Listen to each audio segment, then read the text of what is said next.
I stopped paying sister's education, but now I am the enemy of family because how could I? I got angry and made this for her birthday, and that shocked everyone. You know the saying, family is everything. I used to believe that with all my heart. I built my whole life around it.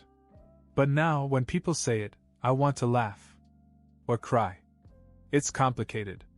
For years, I was the one holding it all together. My husband, Brian, was between jobs for 4 years, which is a polite way of saying he didn't lift a finger to work. I covered everything: rent, groceries, car payments, his endless hobbies. Then there were my parents. They hadn't paid a bill in 6 years. I covered their utilities, their mortgage, even their subscription services, in case, God forbid, they missed an episode of their favorite show. Then there was my sister Stacy. Sweet Stacy, who I'd been paying for ever since she decided to go back to school for her dream career. I paid for her tuition, her books, her rent, everything. All because I had a good job, and in her eyes that meant I owed her. I didn't think twice about it for a long time. I told myself, this is what you do for the people you love. You sacrifice. You make it work. But I started to notice how much they took it for granted. There was never a thank you. Never a moment where they tried to ease my burden. And every time I brought up boundaries or said I was tired, they'd guilt me with some version of, but we need you. It all came crashing down last year when I started having panic attacks. I'd wake up in the middle of the night, heart pounding, feeling like I couldn't breathe. I couldn't remember the last time I'd done anything for myself, and I could barely recognize the person in the mirror. That's when I finally went to see a therapist. Her words changed everything. She said, "Why do you think her happiness is your responsibility? You're not their parent. They're not children." At first I argued like I'd been programmed to. But they need me. If I don't help, what will they do? She just looked at me and said, "Maybe it's time for them to find out." It was like a switch went on. I started to realize how much I'd enabled them, how much I'd been taken advantage of. And I realized that I was angry. Not just at them, but at myself. I'd let it happen. I'd let them treat me like a walking ATM. The first person I dealt with was Brian. I told him he needed to get a job. He laughed. Really laughed. He said, "Why should I? You're doing fine. We don't need any more money." That was the first real crack in our marriage. Then I called my parents and told them I wasn't going to pay their bills anymore. My mom started crying and said I was abandoning them. My father muttered something about me being ungrateful. I hung up the phone before I said something I'd regret. The real explosion came at a family dinner a week later. It was supposed to be a nice evening, but I had decided to tell Stacy that I couldn't pay for her school anymore. When I said it, she looked stunned. Then she got angry. "Are you serious?" she said. "You know I can't afford it without you. How can you just stop? You're being selfish." My parents chimed in, saying that I had changed, that I wasn't the same person anymore. Even Brian chimed in, saying I was being dramatic. I couldn't take it anymore. I stood up, looked at them all and said, "You know what? Go to hell. All of you. This is just the beginning." Then I grabbed my purse and I walked out. That night I checked into a hotel because I couldn't stand the thought of going home to Brian. I didn't talk to either of them for a week. But that was just the calm before the storm. After that dinner, the silence was deafening. No calls, no texts, nothing. At first I thought it was a blessing. I had time to think, to breathe, and to feel the weight of everything I'd been carrying slowly lift off my shoulders. But deep down I knew it wasn't over. People like her don't let go that easily.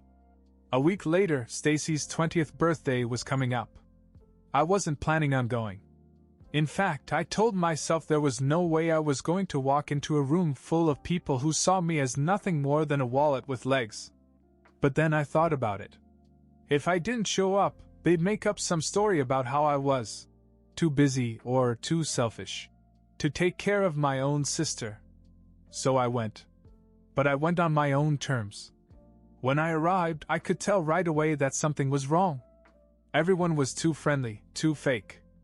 My parents greeted me like nothing had happened. Brian gave me this smug little nod, and Stacy barely looked at me. Her friends were there too, along with some of our extended family. It felt like they'd all been briefed beforehand, like there was a script they were following to make me feel small. I sat through it, biting my tongue. The whispers, the side glances, the little jabs about how Stacy deserves support, and how family should always stick together. It was like they were all in on an inside joke and I was the punchline. When Stacy got up to speak, I knew I'd reached my limit. She thanked everyone for coming and then, without missing a beat, said something that made my blood boil. I just want to thank my parents and my amazing brother-in-law for always supporting me. And of course my sister, who was always there for me. I don't know what changed, but I hope she finds her way back to the person we all loved. The room fell silent and all eyes turned to me. I could feel the heat rising in my face, but I didn't say anything. Not yet. I just sat there, smiling politely, as if her words hadn't cut me like a knife. When she finished, everyone started clapping. I stood up. Actually, Stacy, I'd like to say a few words, I said. The room fell silent. I reached into my bag and pulled out a stack of papers. At first they didn't know what they were. But as I unfolded them and held them up, I saw Brian's face go pale. These, I said, are divorce papers. Brian, I'm going to file them first thing Monday morning. You're going to have to find another way to pay for your video game subscriptions. You could have heard a pin drop. My mom gasped. My dad just stared at me like I'd lost my mind. But I wasn't done. Stacy, happy birthday. Consider this my present to you. I won't be paying your tuition, rent, or anything else from now on. You're an adult. Time to start acting like one. I turned to my parents. And as for you too, I think 6 years of paying your bills is more than enough. Maybe sell one of your cars if you're having trouble. You have options. I paused, letting it all sink in. Oh, and one more thing. I'm moving. I'm starting a new job in another state next month. None of you will ever see another dollar from me. The room erupted. My mom started screaming, Stacy was crying, and Brian tried to pull me aside, but I shook him off. I didn't care. I felt free for the first time in years. I walked out of the party with my head held high, leaving them all in shock. But as I drove away, I knew this wasn't just about cutting them off financially. It was about finally getting my life back. What I didn't know was how much better it was going to get. The morning after Stacy's birthday party, I woke up with a mixture of relief and dread. Relief because I had finally stood up for myself, dread because I knew they wouldn't let it go. I hadn't even finished my coffee before the phone call started. First it was Brian. I didn't answer. Then my mom. Then Stacy. By noon, I'd received over 30 missed calls and a handful of texts, ranging from angry rants to guilt trips. Stacy's messages were the worst. You're ruining my life. I can't believe you would do this to your own sister. You're a monster. I ignored them all. But then something unexpected happened. Around 3 p.m., I received a phone call from a number I didn't recognize. Against my better judgment, I answered it. It was Stacy's best friend, Olivia. Hey, I know this is weird, she said, but I think you should know something. They're planning on confronting you. All of them. Your parents, Brian, Stacy, they say you've lost your mind and need an intervention. I laughed out loud. An intervention? For what?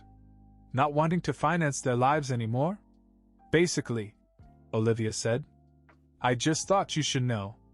They're really mad. I thanked her and hung up, wondering what their next move would be.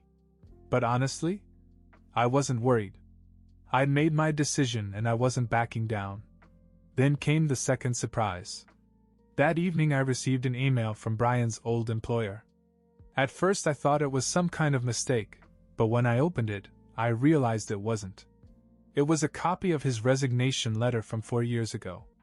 The reason? Misconduct. Specifically, he'd been caught using company funds for personal expenses. I stared at the email, my stomach churning. He'd always told me he'd been let go because of downsizing. This was a whole other level of betrayal. I forwarded the email to him without a word.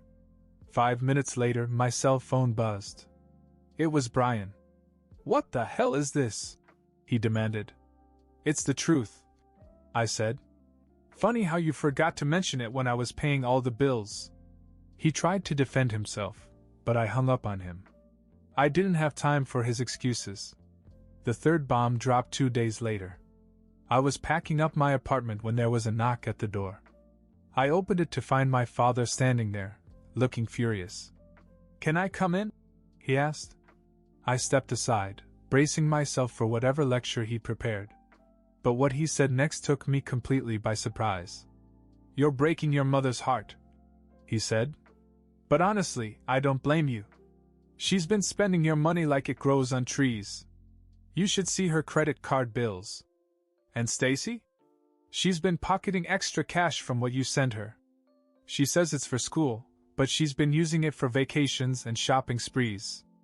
I just stared at him, speechless. He sighed and shook his head. "Look, I don't agree with how you're handling this, but I understand.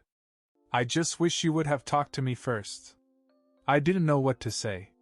Part of me was angry that he'd let this happen, but another part of me felt validated. For the first time, someone in my family admitted that I wasn't crazy. He left soon after, and I went back to packing, my mind racing. I knew things were bad, but I hadn't realized how much they were taking advantage of me. The final twist came a week later, the day I officially filed the divorce papers. I was at the courthouse, waiting in line, when a man approached me. He was tall, well-dressed, and carrying a briefcase. "Excuse me," he said. "Are you my name?" I nodded, confused. He handed me the folder. "You've been served," he said. Then he walked away. I opened the folder to find a lawsuit. Brian was suing me for spousal support. He claimed that because he'd been out of work for so long, he was entitled to some of my income, even after the divorce. I couldn't believe it.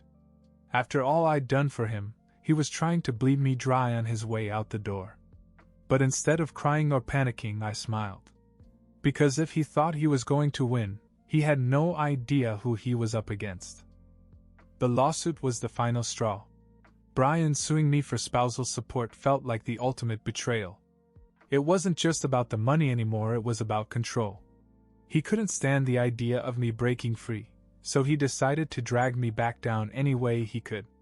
But if he thought I was going to roll over and let him win, he was sorely mistaken. The first thing I did was hire a lawyer. Not just any lawyer, a shark. Her name was Melissa, and she came highly recommended by a colleague of mine who had gone through a messy divorce of her own. When I told Melissa everything Brian had done, she smiled and said, "Don't worry. We'll figure it out." Within a week, we had gathered enough evidence to bury him. The email from his former employer about his misconduct? Check. Bank statements showing how he drained our joint account for his hobbies? Check again. A folder full of screenshots of his social media posts bragging about not working because his sugar mama had it covered? Jackpot. But the real bombshell came when Melissa uncovered something I hadn't even thought to look for. Brian had been funneling money into a secret account. As we dug deeper, we found out why he'd been spending it on another woman. At first I was shocked. Then I was angry. Not because I still cared about Brian, I was long past that, but because he had the audacity to play the victim while cheating behind my back. Melissa filed a countersuit for fraud, claiming he'd misused marital funds. By the time we were done, his claim for spousal support looked like a bad joke. But I didn't stop there. I decided to confront my family one last time before I left for good. I invited them all to dinner at a nice restaurant, not to reconcile, but to get it all out in the open. If they were going to hate me, they might as well know the truth. When I walked in, they were all there, my parents, Stacy, and even Brian. The tension was palpable, but I kept my cool.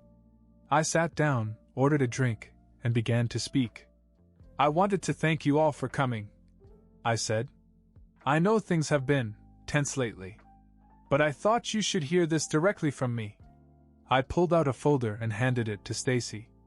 This is a detailed accounting of where all the money I've sent you over the years has gone. Funny how school expenses included trips to Cabo and designer handbags. Her face turned red, but I didn't give her a chance to speak. I turned to my parents next. Mom, Dad, did you know that Stacy wasn't the only one mismanaging her money? Because I also have a copy of your credit card statements. I paid those bills, remember? You spent thousands on luxuries while claiming you couldn't afford basic necessities. My mother looked like she was going to faint. My father just stared at the table. Finally, I turned to Brian. And you? You're the cherry on top. Not only did you lie about why you lost your job, but you've been stashing away money to spend on your little sidekick. I hope she's worth it, because when this divorce is finalized, you'll be left with nothing. The room exploded. Stacy was crying, my mom was screaming, my dad was trying to calm her down, and Brian was stammering out excuses. I just sat there sipping my drink and letting it all wash over me.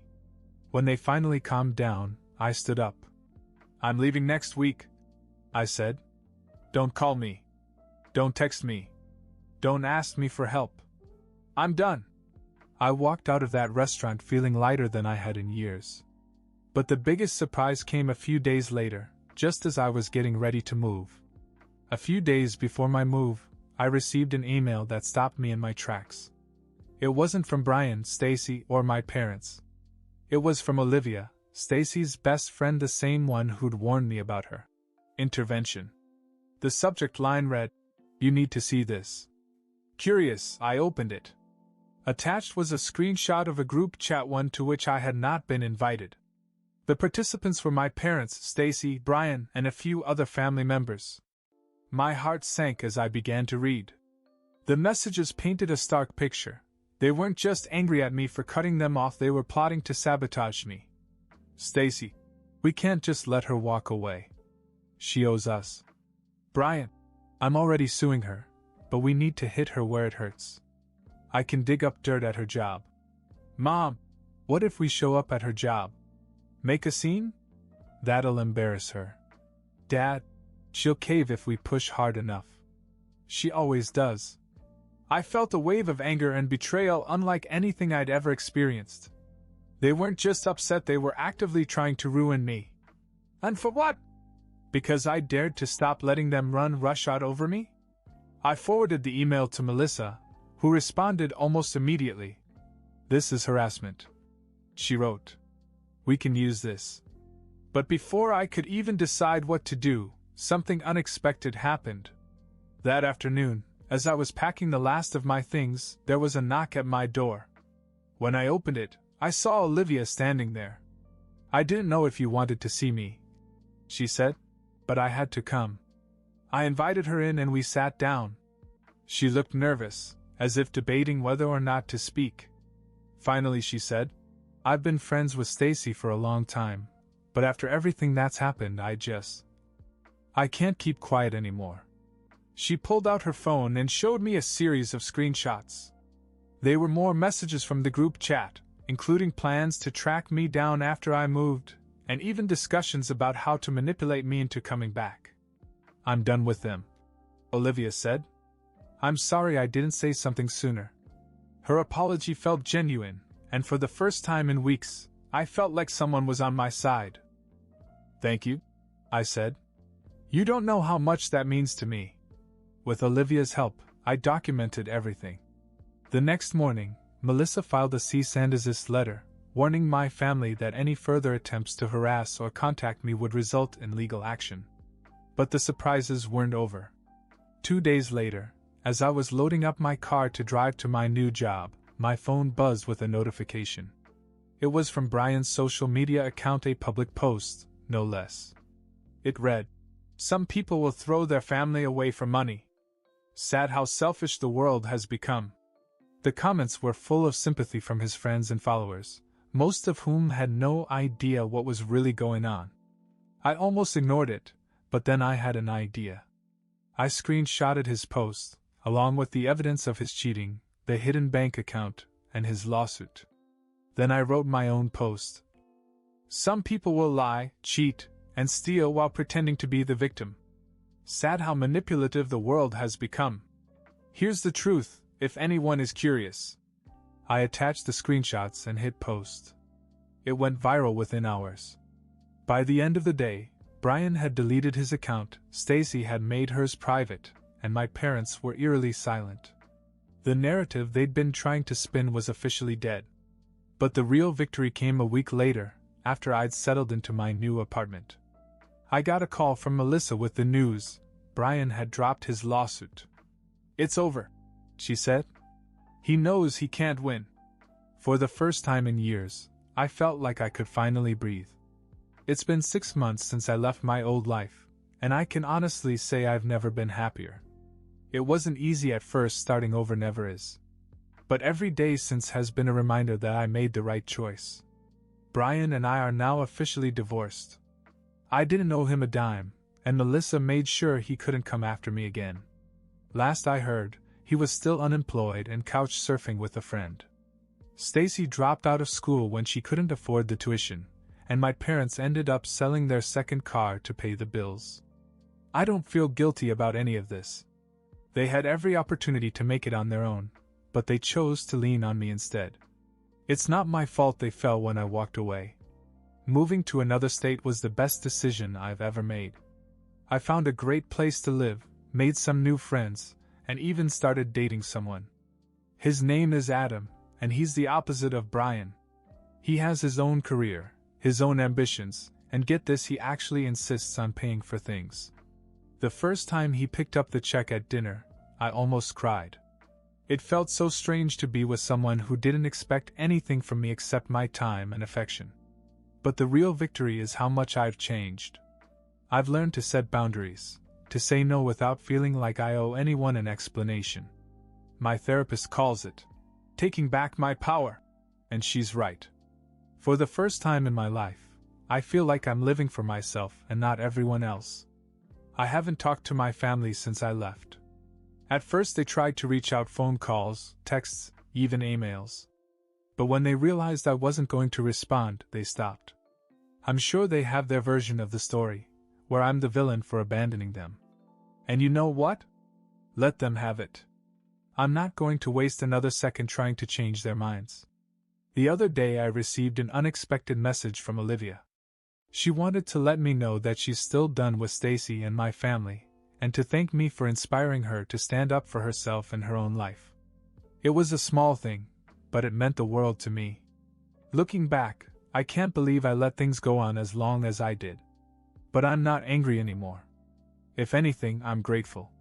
Because hitting rock bottom forced me to rebuild my life from the ground up, and the life I've built is so much better than the one I left behind. If you're reading this and you feel stuck, like you're drowning in other people's expectations, I hope my story gives you courage. It's scary to put yourself first, but trust me, it's worth it.